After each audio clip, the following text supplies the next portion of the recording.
संतुलित प्राकृतिक पोषण। सह प्रायोजक हेम पुष्पा, महिलाओं की नंबर 1 औषधि व टॉनिक और एंटी एजिंग गुणों के साथ पतंजलि सौंदर्य एलोवेरा जेल लगाओ, प्राकृतिक सुंदरता पाओ।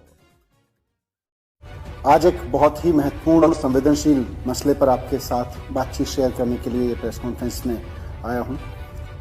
हमें बहुत ही रिलायबल सोर्सेज से पता चला है कि प्रधानमंत्री नरेंद्र मोदी जी ने 15 लोगों की लिस्ट सीबीआई को, ईडी को और दिल्ली पुलिस के कमिश्नर राकेश अस्थाना जी को सौंपी है कि इन 15 लोगों को रेड करके इनके ऊपर रेड डालो, इनके ऊपर झूठे मुकदमे लगाओ, इन्हें फर्जी मुकदमों में फंसाओ और इनको बर्बाद करना है। आने वाले चुनाव से पहले इनको बर्बाद करना है। ये टास्क प्रधानमंत्री जी ने सीबीआई को दिया है, उन्होंने ये टास्क ईडी को दिया है, उन्होंने ये टास्क दिल्ली पुलिस को दिया है। उनसे कहा गया है कि कुछ भी करो, झूठे मुकदमे लगाओ, चाहे इनके ऊपर, चाहे झूठे केस लगाओ। ये 15 लोग जो हैं, इनमें जो हमारे रिलायबल सोर्सेज ने हमको बताया कि इन 15 लोगों में कई नाम आम आदमी पार्टी के भी हैं। इनके बारे में कहा गया है कि इनको बर्बाद करो क्योंकि आने वाले चुनाव में ये बड़ा खतरा बन सकते हैं।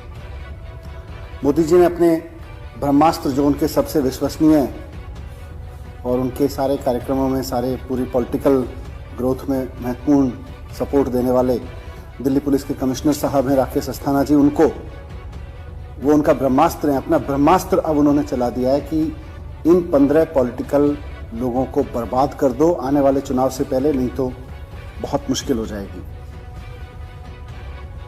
और हमें यह भी बताया गया कि राकेश अस्थाना जी ने तो प्रॉमिस किया है कि इन 15 लोगों को आने वाले चुनाव से पहले चाहे जैसे भी केस लगाने पड़े, जो भी करना पड़े, इनके खिलाफ रेड डालनी पड़े, इनको अरेस्ट करना पड़े, पूरी तरह से इनको बर्बाद कर देंगे।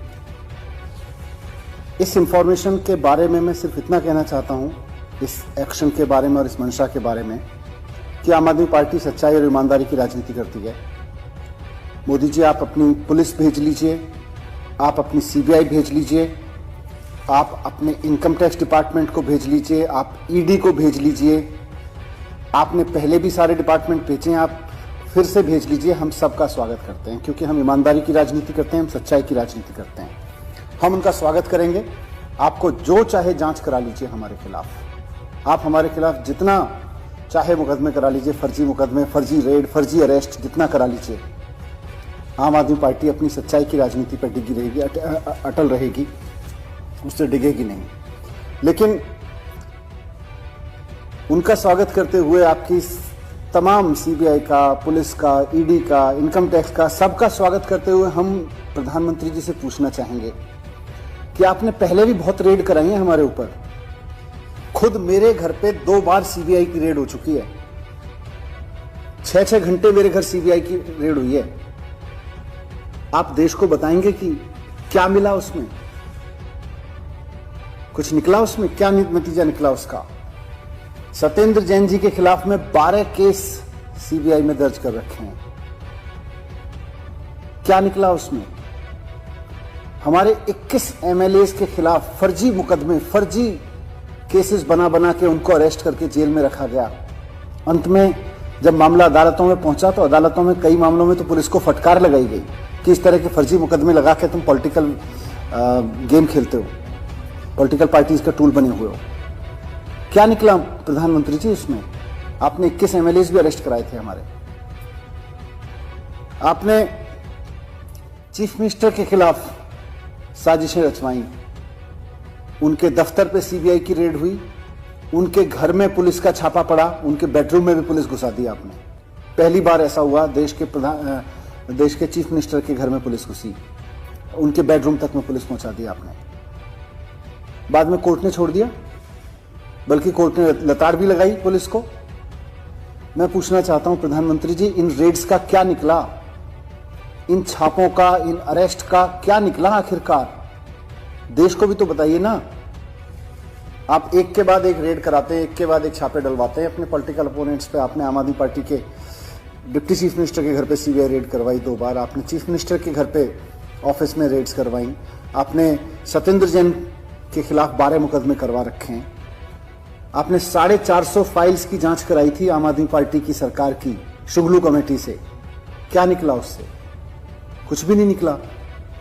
तो इसलिए हमें तो पूरा विश्वास है अपने ऊपर कि हम ईमानदारी और सच्चाई की राजनीति कर रहे हैं, हम जनता का काम कर रहे हैं, हम लोगों की शिक्षा पे काम कर रहे हैं, स्वास्थ्य पे काम कर रहे हैं, हम इस देश को एक शिक्षा मॉडल दे रहे हैं जिससे देश विकसित बन सकता है।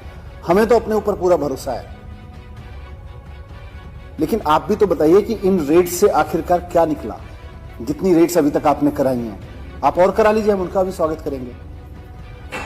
आज आम आदमी पार्टी का ग्राफ दिल्ली के बाद पंजाब में बढ़ रहा है, गोवा में बढ़ रहा है, उत्तराखंड में बढ़ रहा है, उत्तर प्रदेश में बढ़ रहा है। चारों तरफ में आम आदमी पार्टी का ग्राफ बढ़ते देखकर, और गुजरात जो भारतीय जनता पार्टी का गढ़ था, 27 सीटें वहां पे गुजरात के गढ़ में मिली हैं आम आदमी पार्टी को। आज भारतीय जनता पार्टी हिल गई है। मैं प्रधानमंत्री जी से कहना चाहता हूं कि आप जनता का दिल जीत के और जनता का काम करके राजनीति करवाइए ना भारतीय जनता पार्टी से। भारतीय जनता पार्टी आपकी पार्टी, आपकी सरकार।